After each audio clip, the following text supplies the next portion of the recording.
This is Jordan Tower with JT News. Make sure you smash that like button, smash that subscribe button. Let's get right into the news. All right, so we got Big Boogie. He drops a new song, and it's at Boosie Bash. I think that's where he dropped it first, or that's the first time I saw it. But if you don't know, he signed to CMG. He's been on there for 2 years, making money, doing his thing. But there's this new dance they do where they lean back into another man's arms and then and and then just dance, and he calls it throwing D.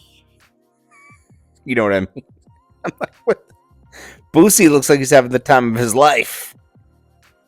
I don't know, but Boosie Bash looked like it was packed. Shout out to Boosie. Shout out to Big Boogie. But you know, when they get these chains and these watches, these aren't free. You got to pay those back. I always think that people are like, wow, you gave him a chain and a watch and $250,000. That's your advance. It just looks good on camera. But yeah. Anyways, let's get into the next thing. We got Diddy. Everybody's been selling their catalogs, right? We've got, Metro Boomin just sold his for what, 70 million. No ID. RZA sold off half of his catalog for undisclosed amount. Future sold some of his catalog. Now, Traptable Combs Enterprises president Tariq Brooks spoke on plans of Diddy's catalog, said basically he's in no rush to sell his catalog.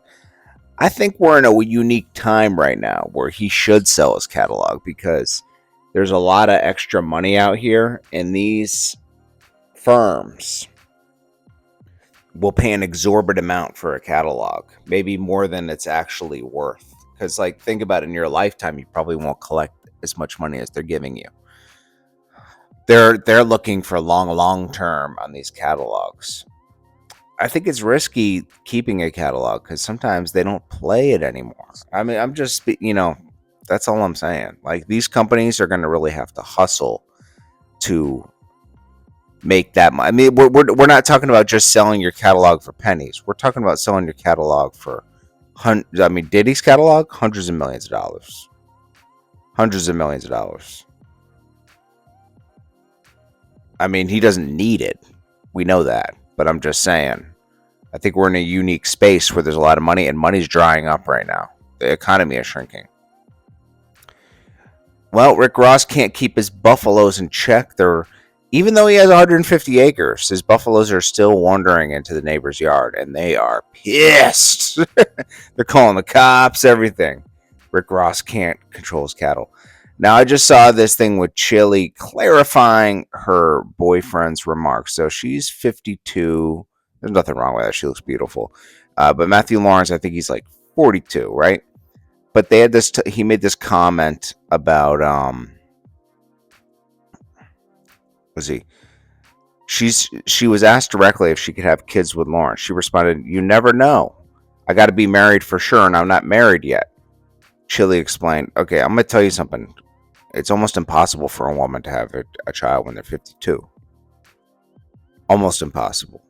They didn't show that part yet, but when you go from there, the whole interview, we're talking about us.